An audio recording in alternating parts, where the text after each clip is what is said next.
We got lots to talk about tonight. Speaking of Bernie, oh my God, we can't talk enough about him. Bad blood apparently brewing within the Democrat Party, and that was long before AOC showed up. Bernie Sanders turned the establishment on its head in 2016, and the feud has reignited ahead of 2020 because they're not done yet. They got a lot to hash out. The New York Times put out a piece today titled "Stop Sanders." Democrats are agonizing over his momentum.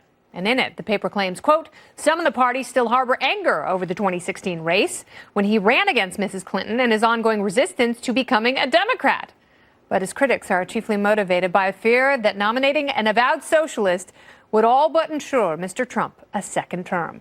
The critics haven't slowed Bernie down. He's leading most polls, and over the weekend he wrote a letter to the Center for American Progress, a think tank founded and run by some of the Clintons' closest allies, accusing the organization of smearing him. So will the liberal elite try to destroy Bernie's presidential hopes like they did 3 years ago? With me now, former Ted Cruz campaign pollster and CEO of WPA Intelligence, Chris Wilson, is back. Welcome back, Chris. Thank you.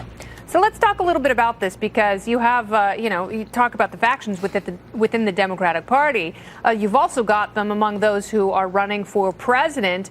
Right now is the most aggression and energy trained on Bernie Sanders.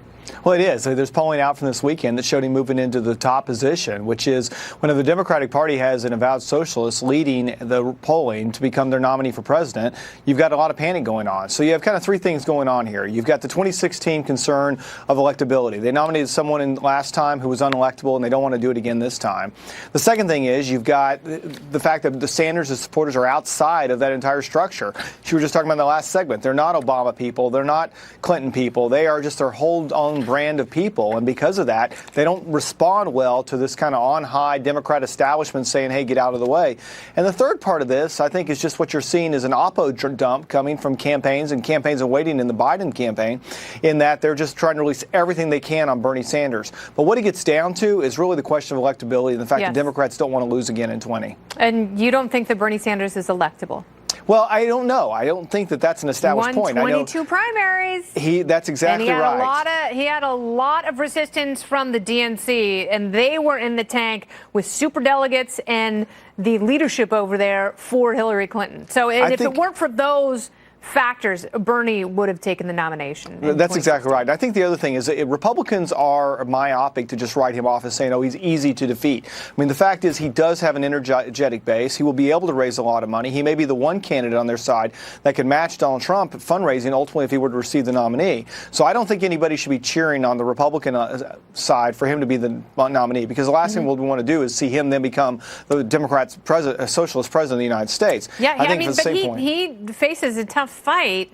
However, Bernie has learned a thing or two because he's been through it, and he knows that nothing energizes the people who are the biggest Bernie adherents. Nothing mobilizes them like sticking it to the Democrat establishment. That's exactly right, and that's what he's doing. He's fundraising off of this, isn't he? He's fundraising off of it. He's building crowds off of it. He's been able, like I said, to rise all the way to the top of the polling because of it. And what he was also able to do, Kennedy, I think is remarkable, is he was able to change the rules of the Democratic primary. And when now you have this front-loaded system, you only need 15%, and he's going to raise enough money that he's going to be able to blanket the airways in these large states like Texas that are proportional, and California early on, to where he's going to get a lot of delegates coming out of those. He's going to be really tough to stop coming out of that first round of states. Let me ask you this. How significant is it that California moved their primary up? I think the question there is going to be that the answer to that question is going to be determined by what kind of campaign Kamala Harris puts together. If she's able to win every congressional district in California, then it's not significant because it creates an ongoing and a longer process. But if Sanders is able to go in there and compete for some key choice districts, and you may remember that's how Texas was decided proportionally, and Marco Rubio was able to go into Dallas and take one district away from us on the Cruz campaign. It still hurts my heart. But if Sanders is able to do that and take 3, 4, 5, 10 districts away, then what it does is it backfires on what Democrats were trying to do whenever they moved it to the beginning. There is so much as this race crystallizes. The debates are going to tell us so much more, but these top candidates are going to keep churning out messages and bringing in the money. Yeah. Absolutely right. Chris, thank you so much for your time. Always appreciate it. You bet. Thank you.